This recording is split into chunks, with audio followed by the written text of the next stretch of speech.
Dis Indonesia, negara kepulauan terbesar di dunia. Pulau-pulau di Indonesia tersebar di berbagai provinsi, dari Sabang hingga Merauke. Di setiap daerah mempunyai keberagaman budayanya masing-masing yang diwariskan oleh nenek moyang. Keberagaman ini meliputi bahasa, adat, seni budaya, hingga keyakinan agama.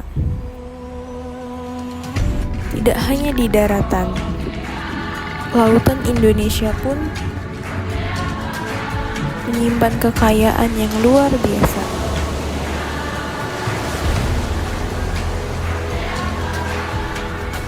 Keindahan alam Indonesia merupakan bukti nyata betapa kayanya warisan bangsa ini.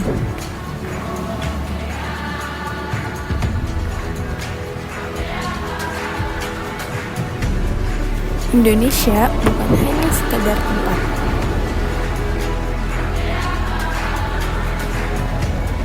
tetapi juga merupakan sebuah kisah tentang alam yang menakjubkan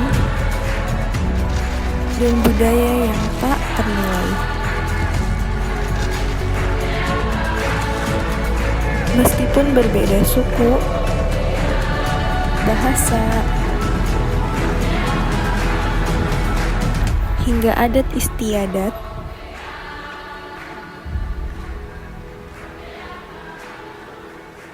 semua masyarakat Indonesia hidup dalam semangat Bhinneka Tunggal Ika.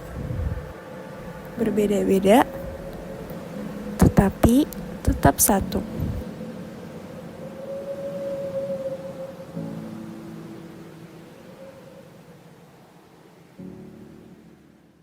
Assalamualaikum warahmatullahi wabarakatuh. Di sini saya akan menjelaskan tentang agama Islam. Agama Islam itu datang ke Indonesia itu melalui 4 teori. Yang pertama itu adalah teori Gujarat, yang kedua itu adalah teori Makkah atau Arabian, yang ketiga itu teori Persia, dan yang keempat itu adalah teori Tiongkok. Islam masuk ke Indonesia itu melalui ada 3. Yang pertama itu pada abad ke-7, yang kedua abad 11, dan yang ketiga abad 13. Nah, abad ke-7 itu ditandai dengan adanya perdagangan maritim yang masuk ke Indonesia, yaitu India, Gujarat, dan Timur Tengah. Nah, selanjutnya itu pada abad 11. Nah, abad 11 itu ditandai dengan adanya batu nisan Fatimah binti Maimun tahun 1082. Nah, selanjutnya itu pada abad ke-13. Nah, abad ke-13 itu ditandai dengan adanya kerajaan-kerajaan seperti Demak di Jawa dan Samudra Pasai di Aceh. Ada beberapa teori Islam masuk ke Indonesia. Yang pertama itu pada abad ke-7. Nah, di abad ke-7 itu ditandai dengan adanya perdagangan maritim seperti perdagangan orang India ke Indonesia, terus orang Arab dan orang Tionghoa. Islam masuk ke Indonesia melalui 4 jalur. Yang pertama itu adalah perdagangan. Perdagangan adalah jalur utama masuknya Islam. Dan yang kedua adalah perkawinan. Nah, perkawinan ini dari lintas agama. Banyak tokoh-tokoh agama yang menikahi para bangsawan. Nah, selanjutnya juga ada dari pendidikan. Nah, dari pendidikan itu seperti apa? Pendidikan itu membangunnya pesantren-pesantren dan mempelajari agama Islam di pendidikan tersebut. Dan yang terakhir melalui budaya. Nah, tokoh-tokoh agama pada zaman dahulu dakwahnya itu melalui wayang-wayang. Simbol-simbol agama Islam itu yang pertama itu dengan adanya Ka'bah. Nah, Ka'bah itu sebagai pusat kiblatnya para umat Islam di seluruh dunia. Dan yang kedua itu adalah Al-Quran sebagai acuan dari sumber-sumber hadis dan sunah-sunahnya. Selanjutnya itu ada kerudung itu sebagai simbol seorang muslim Islam. Warna hijau, karena warna hijau itu adalah kesukaannya Nabi Muhammad SAW.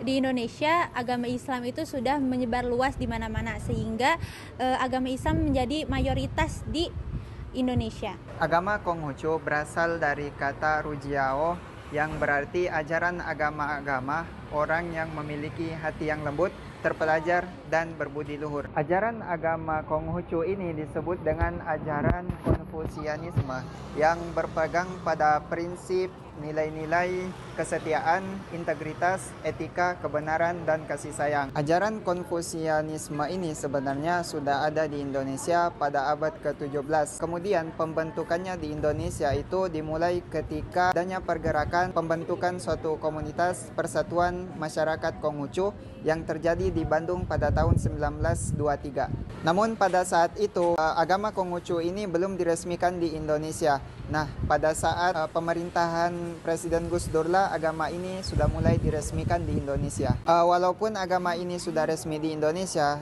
tapi tetap saja sampai saat ini agama ini masih relatif minim dalam jumlah penganutnya di Indonesia. Berdasarkan data Kemenak, pada tahun 2016, jumlah penganut Konghucu yang ada di Indonesia semuanya berjumlah 117.091 orang. Ajaran Konghucu ini pada peribadatannya menggunakan kemenyan berwarna merah untuk melakukan tradisi agamanya. Ajaran Konghucu atau Konfusianisme ini mencerminkan adab yang baik dalam penerapannya dalam kehidupan bermasyarakat, sehingga dikatakan bahwa agama ini juga sesuai dengan sila-sila Pancasila, terutama Persatuan Indonesia, yang mana agama ini juga menunjukkan Indonesia yang harusnya bersatu dengan perbedaan agama yang ada di Indonesia. Terima kasih.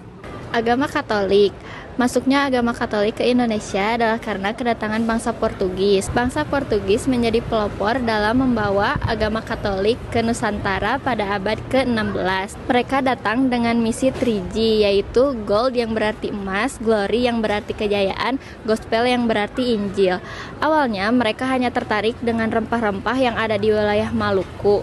Namun seiring berjalannya waktu, mereka juga aktif menyebarkan agama Katolik. Agama Katolik di Indonesia saat ini memiliki posisi yang kuat sebagai salah satu agama yang diakui. Meskipun penganutnya tidak sebesar agama-agama lain, namun agama ini memberikan kontribusi yang signifikan bagi masyarakat Indonesia. Nah, sekarang ada simbol-simbol dari agama Katolik. Yang pertama ada salib Katolik, yang kedua ada merpati putih, yang ketiga ada ikan, yang keempat ada roti dan anggur, yang kelima ada jantung bernyala dengan salib. Hindu. Agama Hindu masuk ke Indonesia pada awal abad ke-4 melalui jalur perdagangan. Bukti masuknya agama Hindu ke Indonesia yaitu dengan adanya kerajaan-kerajaan seperti Kerajaan Kutai dan juga Tarumanegara yang bercorak Hindu. Faktor yang menyebabkan agama Hindu masuk ke Indonesia yaitu dengan jalur perdagangan dari India ke Indonesia melalui jalur Selat Malaka. Agama Hindu tersendiri yaitu agama terbesar di Indonesia ketiga, yaitu dengan 1,7% dari rata-rata anak Indonesia. Agama Hindu tersendiri adalah agama ketiga terbesar di Indonesia dengan jumlah 1,7% dari rata-rata orang di Indonesia. Simbol-simbol agama Hindu yaitu ada gelang tridatu yang dimana gelang untuk keselamatan diri, dan juga ada tapak darah. Swastika. Swastika adalah kekuatan, keselamatan, dan kebahagiaan bagi seluruh Indonesia.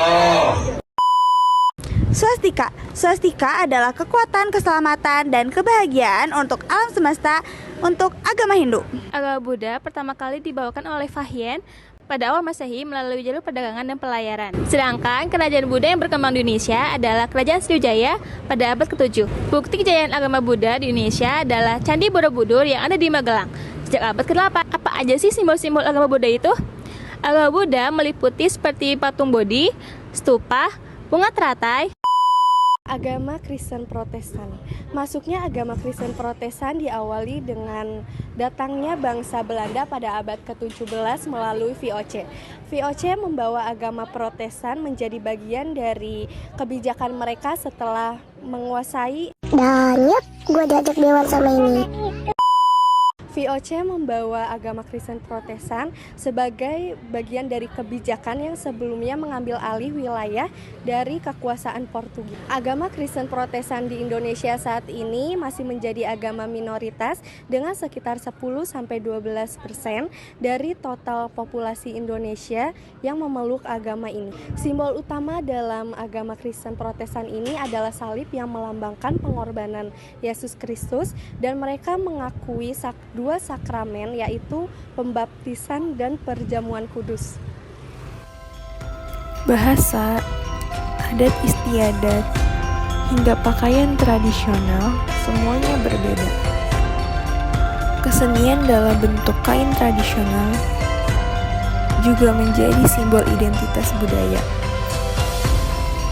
yang diwariskan secara turun-temurun dalam kesatuan dan keberagaman. Di tengah perkembangan teknologi dan dunia digital, permainan tradisional tetap menjadi bagian dari warisan budaya yang berharga. Setiap permainan tradisional memiliki filosofi dan maknanya tersendiri.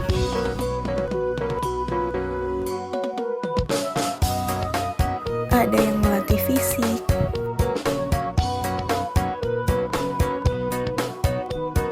ketangkasan, hingga yang mengasah strategi. Semuanya menjadi bukti bahwa bagaimana budaya Indonesia yang selalu mengutamakan interaksi sosial, kreativitas, dan juga nilai-nilai kebersamaan dalam